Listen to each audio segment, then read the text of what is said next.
Como fazer batatas na Air Fryer. Confira neste vídeo como é fácil preparar esta receita.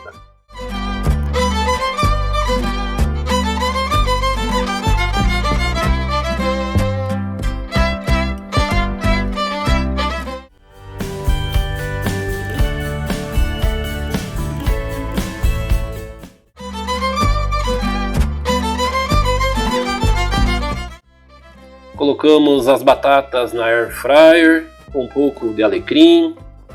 Vamos deixá-las a 180 graus por 30 minutos, mexendo na metade do tempo. Em nosso caso, vamos consumir com agrião e rabanete, temperando as batatas com sal e com mostarda amarela. Fechou? Um bom apetite e até uma próxima receita!